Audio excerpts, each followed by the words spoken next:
Okay, so I think this is where the trailer is building to its climax, and we're getting into these epic scenes. And throughout this, we hear Paul Atreides say, I see possible futures all at once, and in so many futures our enemies prevail. And then it cuts to Gurney Halleck there, and then it cuts to Beast, Raban.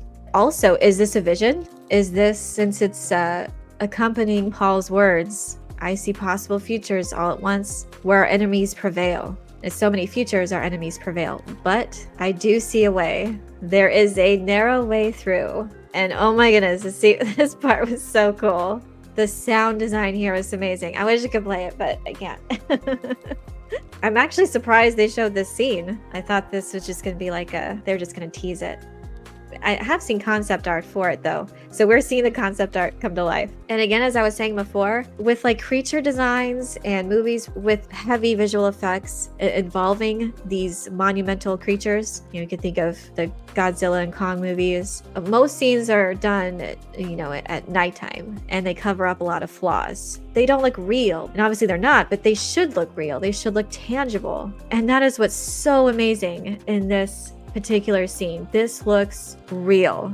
This looks like an actual ancient creature, and it's in the brightest of brightest environments. You can't cover up any flaws. It has to be perfect. And the reactions here from some up here at the top right already fleeing for their lives. And here we go, waving the Atreides flag.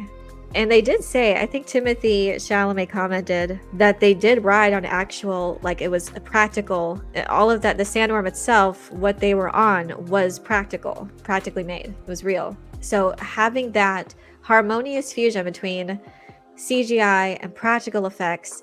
And again, this was $122 million. That just blows my mind continually with every new trailer. Because this is what skill does. This is director who knows his craft. And again, the sheer scale of everything. I am so happy that this is going to be playing in IMAX more than what originally was. They were able to extend their IMAX runs because at first it was March 15th, the date that they moved it to. Now it's March 1st, so they have extra time in IMAX theaters. And I hope that this is an IMAX for as long as they possibly can keep it in there. Because I feel like this is definitely how it was meant to be seen. Two, the way it's shot, the way the scene looks, it's like you're at the perspective of the Sandworm. That's just skill, that's just knowledge of everyone in every department, knowing their craft, from the music, the set design, all of the props, the weapons, the costumes, the music, everything comes together when everyone knows what they're doing. A skill, dedication to a passion project where the source material is loved, as was the case for the minimal budget of Lord of the Rings. Exactly, because that was a cinematic experience that,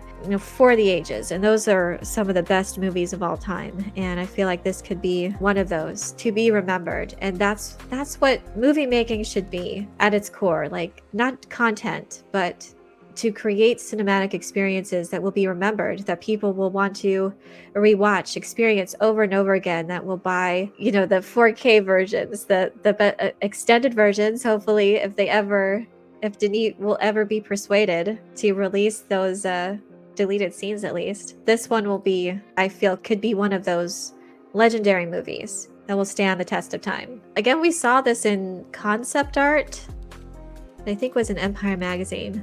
So now we're actually seeing the full effect of that. And can you imagine being in the IMAX theater with the surround sound? And it's gonna be so epic. I'm seeing it on my little computer screen right now. It's just, I can't wait. I just love a movie where you can feel the craftsmanship and all the thoughts laid in. Can't wait for this.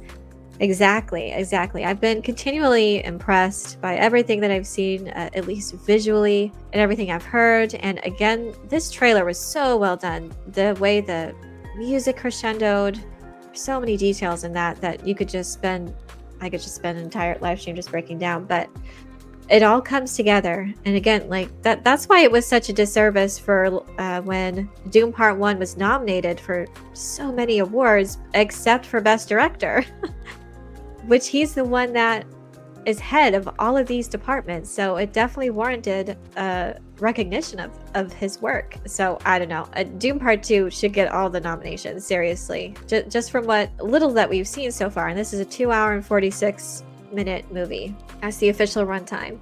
So there's still so much we haven't seen, and I feel like we've seen so much already, but definitely they want to convey that this is an epic that you need to experience in IMAX. And 2, yeah, it definitely seems like a moment in cinematic history. Oh, and 2, when this happened, when the sandworm like was coming back down to the sand floor, desert floor, it felt weighty. It looked weighty. That's another thing when it comes to creature design these days. When you look at the new Jurassic Park movies and even the newest Godzilla and Kong movie, they don't have that weight to them anymore. When you think back to Jurassic Park, like you felt and heard the T-Rex before you saw it. You know, Denis Villeneuve is bringing that back, that this, you need to incorporate how heavy, how ancient these creatures are. So I'm very, very impressed with that.